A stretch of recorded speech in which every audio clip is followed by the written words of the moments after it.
Welcome back to the TD podcast. Uh, I think I was late there on the intro. Don't really know if I was late there on the intro, hmm but this is our Waiver Wire Wednesday episode.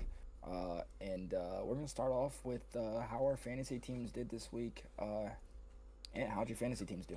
I won our dynasty league, but then I think I lost every other league or every other one. So not great. I went 1 for 5 once again.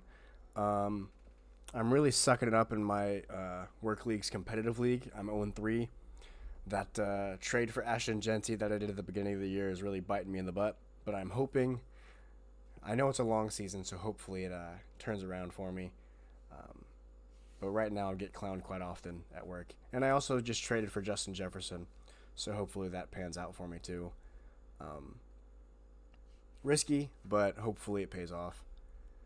I traded Nico Collins, Jawan Johnson, and Josh Downs for Jay Jettis. So hopefully it pays off. Really banking on it Um, because I need to turn around.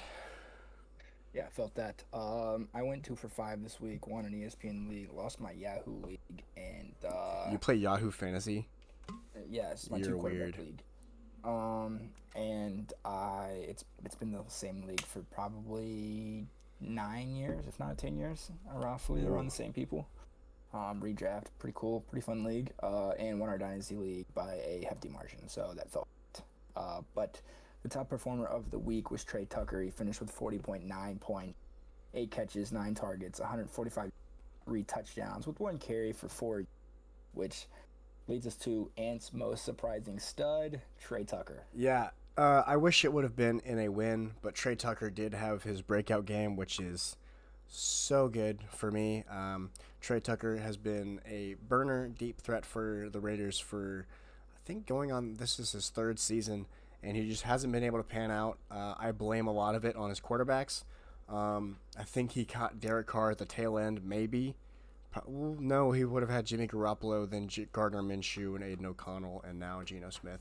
And of course, now that you have Geno Smith, now you see him catching the football deep and having big plays. He's been a reliable number two option. I don't remember seeing him drop too many balls, and I know that was a problem of his in the past couple seasons. So seeing him have that game against the Commanders, whether their secondary was hurt or not, it happened, and that's what matters. And if you played him in fantasy, good for you. I did not. He's currently trending super up in Sleeper, and I'm assuming other fantasy apps as well. Now, Dak, for your stud of the week, you have a tight end, and I actually have that tight end in one of my leagues, so I'm happy that he was a stud. Yeah, Hunter Henry out of nowhere scored 29 points this week. Lost to the Steelers. He finished with 8 catches and 90 yards, had 2 touchdowns. It was only projected 9 points, and went over his projection by 20 points. The Steelers defense did look a little bit better this week, but Hunter Renfro. Hunter Hunter Henry have a game, big fella. Yeah, Renfro's the GOAT. My most surprising dud this week was Calvin Ridley. Had 1 catch for 27 yards, but also had 7 targets in a game. I know he has a rookie quarterback, and I know that rookie quarterback struggled with pressure and everything. But he's a wide receiver one. He should be getting the ball more than one time in a game against a divisional opponent. Uh, So he is my most surprising dud. I still can't believe you have any sort of like trust in Calvin Ridley. You mention him almost weekly on this podcast, and it always baffles me because that man I don't, should I not be don't, I don't mentioned. have, I don't have any. Like I was really, really like hard on him. I don't really trust him. I don't want him. I have bench, but to be wide receiver one against the Indianapolis Colts, you should still at least be getting the ball more than one time. He's like the Um, lowest tier of wide receiver one in the NFL. Like I'm taking Jacoby Myers over him every day of the week, and Jacoby Myers on most teams is a number two. That's all I'm gonna say. sure. My dud of the week is Debo Samuel. He finally had a bad game, and it was against the Raiders, which made no sense. Maybe it was because Marcus Mariota was the quarterback. Maybe they don't have as much chemistry, or he was just told to. I guess it was just more of a conservative scheme built up for Marcus Mariota this week. But Debo finished with three targets, 2 receptions for 11 yards. and 3 rush attempts for 18 yards. He did have a really big kickoff return into the red zone on the starting kickoff. Um, but outside of that, he was pretty much a non-factor. You could say the same for Terry McLaurin. The receivers, it was really a weird game for the Raiders and Commanders, but regardless, Deebo Samuel's my dead of the week. Of course, the 1 week I actually play him and not sit him on my bench, and he's a dud. So now we're going to get into a new segment that we haven't done yet. Obviously, that's why it's called new. Is buy or sell. Last week we did a panic or don't panic. This week is a buy or sell. We will be listing out 5 players we are either going to be buying or selling, and let you know what we think of these players. And what we mean by buy or sell is buying means we think we should go out and try to trade for this player while their stock is still maybe a little bit lower than it should be. And selling, if you have this player, get him off your roster ASAP while he still has any value. Dak, our first player is Travis Hunter. What do you think about Travis Hunter? I am selling Travis Hunter in every league I'm in unless you get points for defense. The only reason he got points this week was because of his tackles. He's not getting usage on offense as much as you would think, and to put it both ways, I guess, because he does play both ways. He's getting more use on the defensive side than he is on the offensive side. He did play 80 snaps this week, I believe, 43 on defense and 37 on offense. He's playing a lot of snaps, but not getting the ball as much. And I'm taking any other receiver on the Jags that's going out there 50% of the more time that Travis Hunter is. If that makes sense. Yeah, I'm in between. I still believe in Travis Hunter as an option in fantasy football, but I will agree with you in terms of if your league includes defensive stats, definitely keep him. The Jags' weapons are a little dysfunctional right now. It's kind of weird. They're winning games, but Brian Thomas Jr. isn't playing like he was last year. And then Diami Brown, I think he just got hurt, and then Parker Washington had a breakout game. So it's kind of a weird scenario. I would agree with Dak that Travis Hunter is probably not your first option as a Jags receiver. So maybe play on the safer side and try to sell him now. But if your roster is deep and he's just sitting on your bench, keep him. Sit on that puppy, especially if it's a dynasty league. If it's dynasty, keep him. If it's a redraft, maybe try to move off of him. Our next player is Travion Henderson, the running back for one of the running backs for the New England Patriots. Dak, what are you thinking here? So I am at a buy now right now, but I'm not at a really I'm going to send a running back 1 or running back 2 for Travion Henderson, because he's still not getting the production that I think he should be having. Granted, he should get more reps dealing with the fumbles that Antonio Gibson and Ramon had. I think at the end of the year he could be a top 15 back in fantasy football. But he's got to get those reps. If I'm buying right now, I'm sitting maybe 2 flex options at most to go out and get him, because he should be a flex option in general right now on a team, maybe coming off the bench. He's not an RB1 or an RB guy, but I think it's a guy that later on in the year could give you 20 to 30 points a game if he really gets going. And I'm buying it because I'm trying to look out for my future. I would also buy, like you mentioned, his attempts right now aren't great, but he did just have his most attempts in a game as a rusher this last week against the Steelers with 11. He didn't really convert that into much with 28 yards, but if you are in a PPR league, which you should be, he is a PPR threat with 6 catches, 2 catches, and 3 catches in his first 3 weeks. So that's something definitely to keep in mind. I may be trying to make a move for him. I was trying to make a move for him in the preseason. So Travion Henderson is definitely a player that I would buy into. It's like we will say numerous times, it's a long season, and if your running back core is lacking a little bit, he might be a player to make a move for, especially with the older guys in his backfield. Number 3, we have Jamar Chase. What are you thinking on Jamar Chase? He's in a So precarious situation. I'm kind of staying put. If I have him, I'm happy. If I don't have him, I'm not making a move for him. Because I just don't know what he's really gonna get. I need to see a little bit more of Jake Browning, to see what I really want to do and see if he does get help from a quarterback play. If they go out and get somebody, granted his value is really high because upside is really high. I mean, player in fantasy football last year. Mm-hmm. So I'm not necessarily giving up everything to try and get him, because I don't want to give up a guy like Christian McCaffrey or a Jonathan Taylor, because that's the type of guy you're going to have to give up in order to probably get Jamar Chase. Mm-hmm. And so I'm kind of staying put, but I'm kind of leaning towards the sell, if I have him.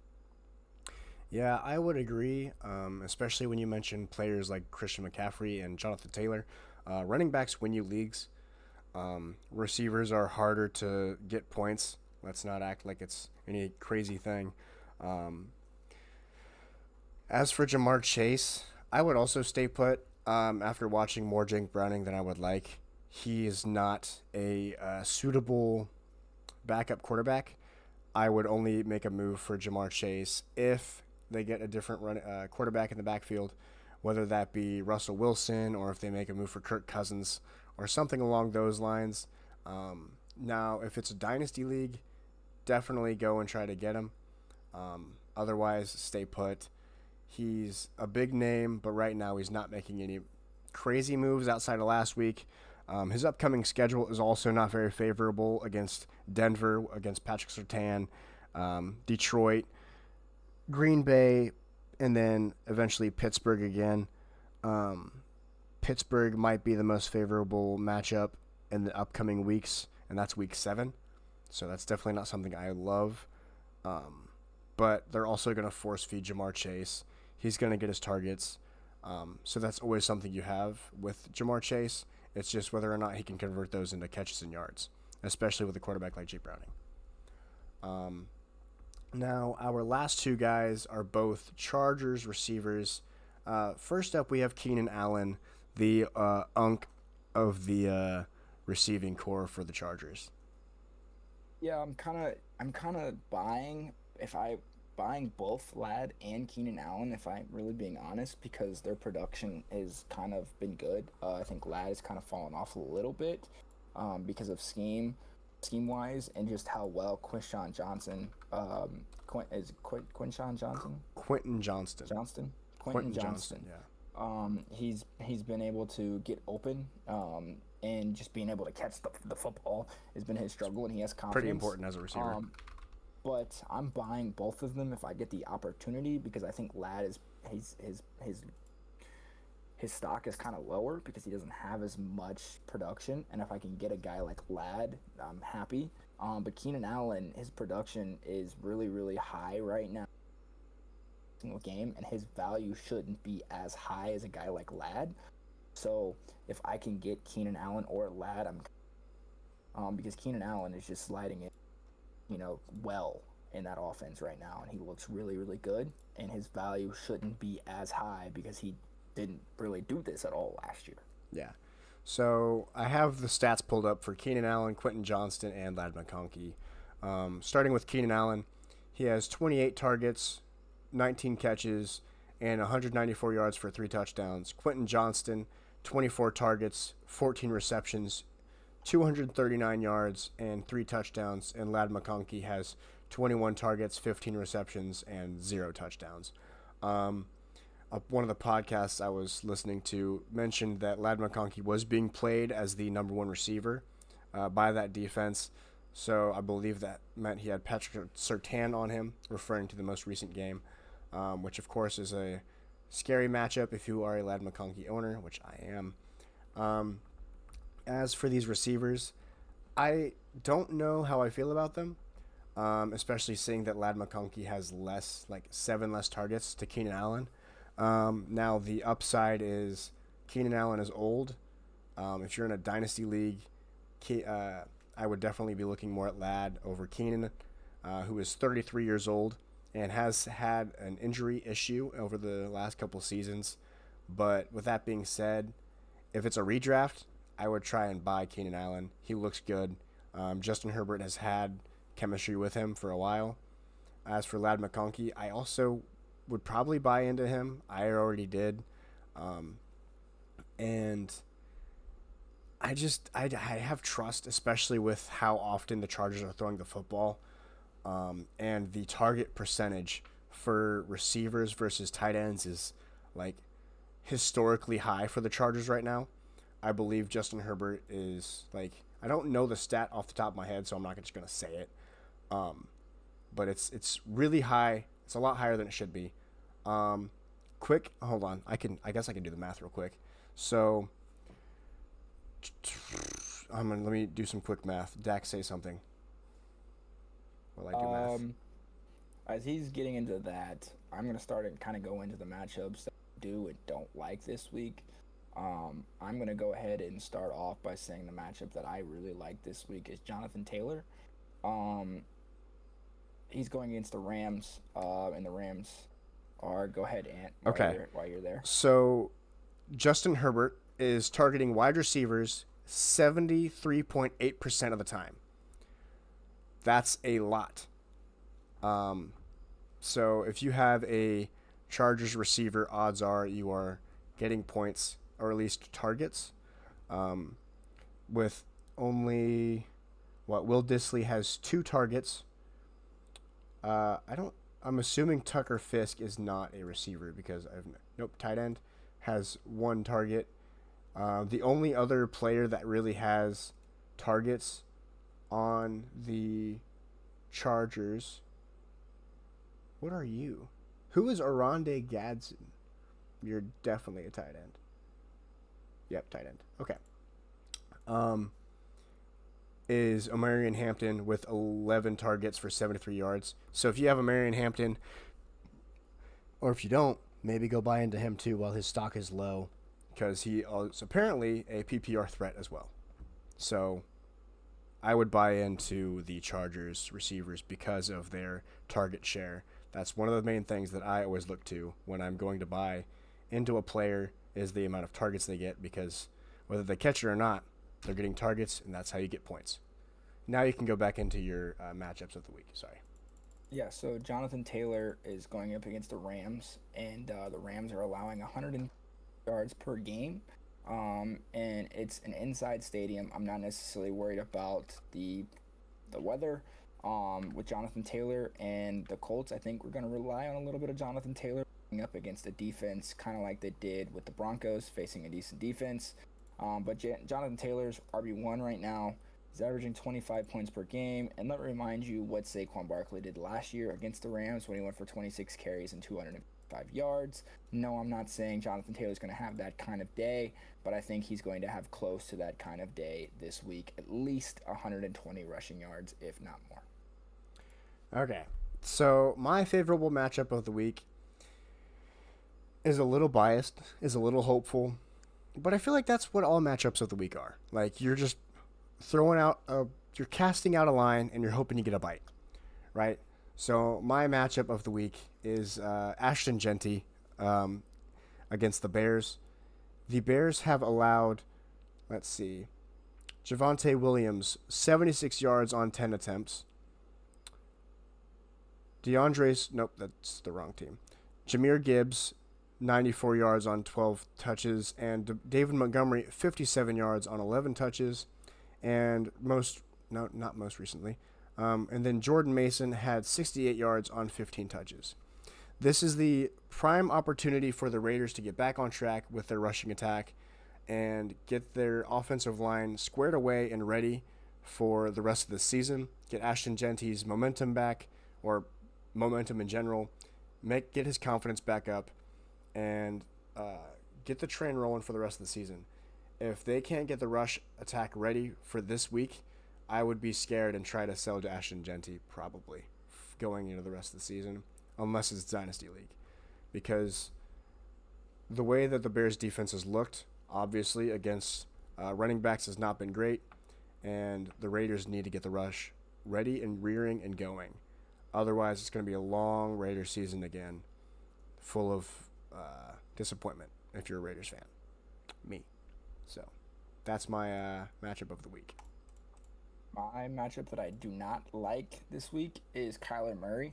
He's taking on the Seahawks on Thursday night. The Seahawks have allowed the sixth lowest points to opposing teams' quarterbacks, and Kyler hasn't really been doing it on the ground either, and only has thrown 2 touchdowns in the past 2 weeks, which is one a game. And that's not enough to sustain a good quarterback here in your fantasy leagues. And it's really hard to put a finger on what Kyler Murray is really going to do. And I feel like that's kind of been his whole career. Is what are we going to get from Kyler Murray?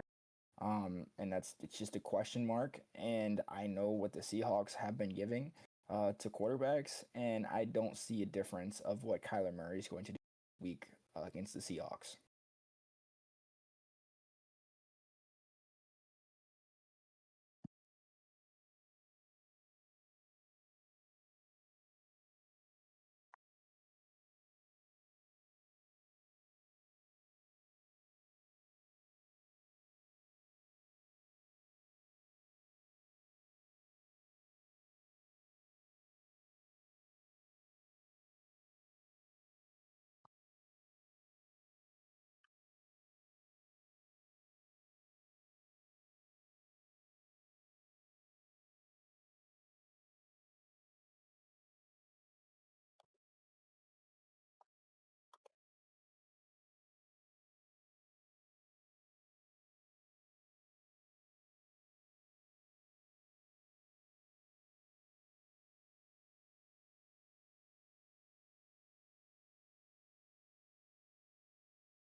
I'm just gonna go out and say be active, guys. These middle weeks right here, you got to stack wins. It's kind of like an NFL team. You may not be moving the correct way, but just being active, finding ways to make your team better. And if you really want to win, you're gonna hit moves, and you're gonna change something. Because these weeks are when you got to stack wins for the next 8 to 9 weeks, stack wins and get yourself in the playoffs. Because it can seem to get a little boring. Fantasy football. If you're just an average fan, you can get bored and you not adjust your lineup. And you gotta stay active if you want to be in the league playoffs later on the year. Yeah. I guess my tip would be if you are looking at players on the waiver wire, look at their targets for receivers and tight ends, because if they're getting enough targets a week, those are the players that you want to add. You don't want to add the guys who spike one week, like Troy Franklin. He had a good week, week 2, and then this week he was back down to earth. Against the Colts. Exactly. So those are the kind of players that I would steer away from. But obviously those players can also win you games, but it's going to be a lot more inconsistent than the players who have a lot of targets. With all that being said, I hope you guys learned something from our fantasy football insight. Don't forget to like, subscribe, comment, and share. Let us know what you think down below. Any fantasy football takes you think you have that we missed.